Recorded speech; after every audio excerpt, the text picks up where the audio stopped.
Assalamualaikum warahmatullahi wabarakatuh. Bismillah, alhamdulillah, salatu wassalamu ala rasulillah Sayyidina Muhammad ibn Abdullah la hawla wa la quwata illa billah. Rabbi shrah li sadri wa yassir li amri wa hlul min lisani yafqahu qawli. Para mahasantri yang kami hormati dan kami banggakan, alhamdulillah pada kesempatan yang mulia ini kita senantiasa bersyukur kepada Allah Subhanahu wa taala yang mana sampai hari ini kita masih diberikan oleh Allah kesehatan jasmani dan rohani. Selanjutnya kita bersyukur kehadirat Allah Subhanahu wa taala dan senantiasa kita limpahkan ucapan sholawat kepada Nabi besar Muhammad sallallahu alaihi wasallam. Para santri yang kami hormati, marilah kita lanjutkan pengajian kitab Khulasatul Yakin, juga bab tentang Ghazwatul Uhud. Bismillahirrahmanirrahim. Qala al-mu'allif rahimahullah ta'ala wa nafa'ana bihi wa bi ulumihi wa amadana bi asrarihi wa a'ada alaina min barakatihi amin ya rabbal alamin. Bismillahirrahmanirrahim. Ghazwatul Uhudin utawi iki iku nerangaken perang Uhud. Kharaja yaitu miyos sapa Rasulullah sallallahu alaihi wasallam ul munafiqina balike pira-pira wong munafik. Amr Rasulullah sallallahu alaihi wasallam, perintah Rasulullah sallallahu alaihi wasallam. Wanati jatuh lan akibate wanati jatuh mukhalafatihi lan akibate nulayani Rasulullah sallallahu alaihi wasallam. Kita masuk dalam tema perang Uhud. Di dalam perang Uhud ini Rasulullah memberikan satu pengarahan atau suatu perintah, dan kita jangan sekali-kali melanggar peraturan atau melanggar perintah Rasulullah.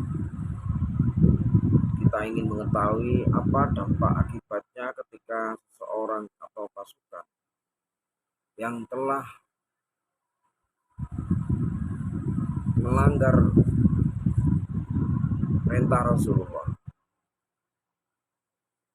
Kharajat metu sapa Quraisyun Quraisy limuharabatil muslimina krana merangi pira-pira wong Islam kabeh. Wa ahdi ta'rin lan ngalep balesan sapa man wong kutila kang dipateni sapa man minhum saking Quraisy biwak ati Badrin ing dalem kejadiane perang Badar. Wakana lan ono apa adadum jumlahe Quraisy ma'aman ing dalem sartane wong falafahum kang sumpah-sumpahan sapa man ing Quraisy. Salah satu alafin iku 3.000 apane rajulin wong lanangi. Suatu ketika orang-orang kafir Quraisy keluar tujuannya untuk memerangi umat Islam. Kenapa? Ya karena mereka akan mencari seseorang yang telah ibaratnya itu orang yang membalas dendam. Orang ini membalas dendam ketika peristiwa perang Badar yang lalu. Jadi mereka akan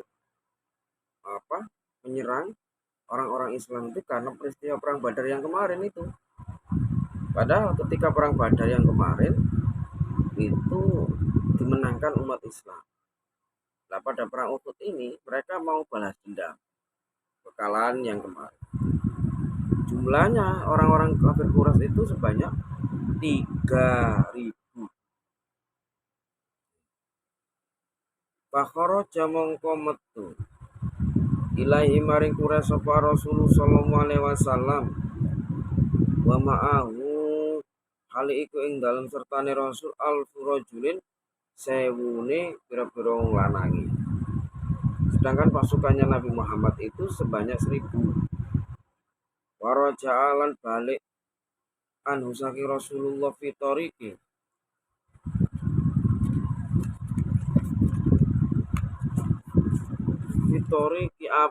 sapa Abdullah bin Ubay bin Salam.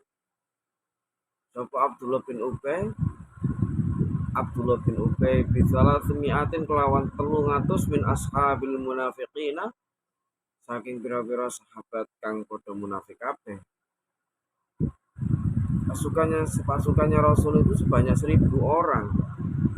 Tetapi di dalam 1000 orang ini ada dikurangi 1/4%. Apa itu? Ternyata 1000 orang pasukan umat Islam atau pasukannya Rasulullah itu 300 orang yang tidak jadi perang alias munafik. Ternyata dipimpin oleh siapa? Oleh Abdullah bin Ubay.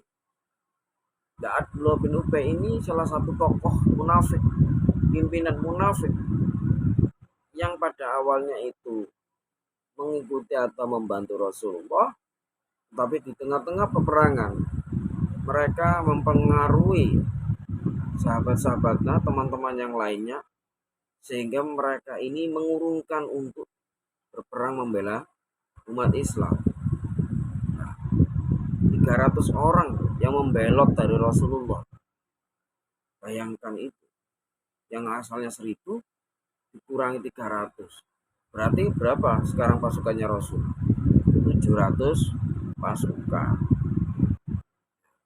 Pimpinan munafik adalah Abdullah bin Ubay yang mengurungkan atau membelot dari Rasulullah. Walama wasallalan ing dalem nalikane tumeka sapa Rasulullah sallallahu alaihi wasallam. Tumeka Jabal Uhudin ing Gunung Uhud. Amara mung pemerintah sapa Rasul khamsina rajulan ing 50 pira apane rajulan wong lanangi. Minar rumati kang tetep saking pira-pira wong kang ahli panah. Bisa khosuni kelawan gawe benteng mifil jabali ing dalem gunung.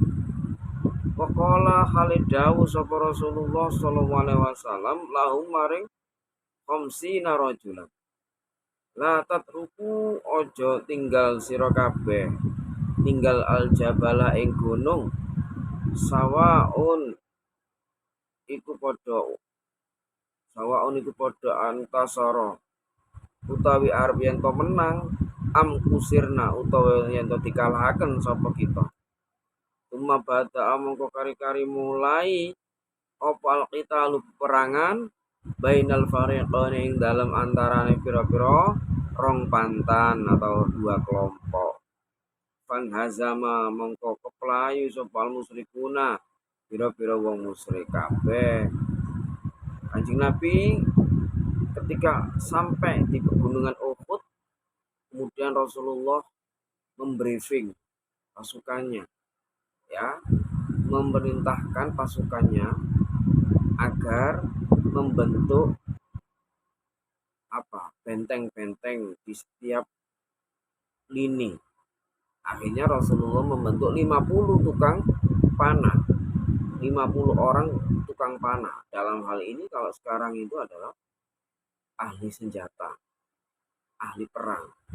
50 orang yang ahli perang ini difungsikan untuk menjaga benteng-benteng setiap lini agar tidak sampai keropos dan sampai diserobot oleh lawannya. Nah, kemudian Rasulullah mengatakan jangan sampai meninggalkan pos atau pojok-pojok atau lini-lini yang sudah dijaga itu. Sebab apa? Kalau ini kalian tinggalkan, maka inilah yang menentukan apakah kita itu kalah atau kita akan menang. Begitu. Maka ketika terjadi peperangan, maka itu dimenangkan oleh umat Islam. umat-umat orang-orang kafir musyrik, orang musyrik semuanya terpontang-panting, mereka kalah gitu loh. Wakada wakatalan meh apa an-nasru kemenangan iku yakunu ono apa an-nasr lil muslimina iku tetep kedue wong Islam kabeh. Laula annal mutahassinin lamun ora ono utawi eh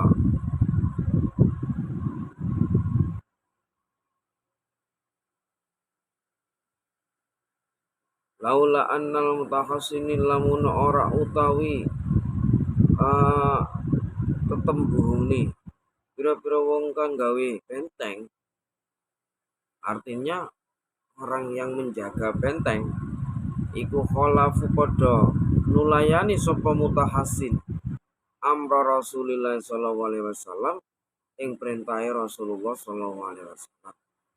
Watarakulan padha ninggal sapa mutahassin al jabala ing gunung. Wastaghalu lan padha ketungkul sapa mutahassin binahbi kelawan ngalap bondo rampasan. Wasalbi yaiku bondo rampasan. Hinama ing dalem nalikane padha awul weruh sapa al mutahassin intisarul muslimina ing kemenangane wong Islam.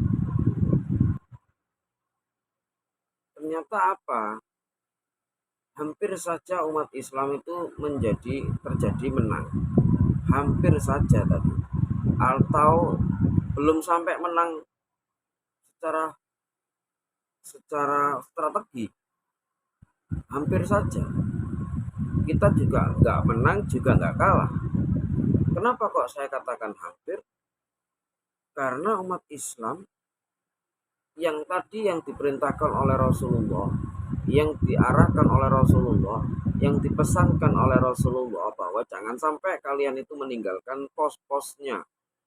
Ya, 50 orang yang ahli tukang panah tadi diperintahkan oleh Rasulullah untuk menjaga bentengnya.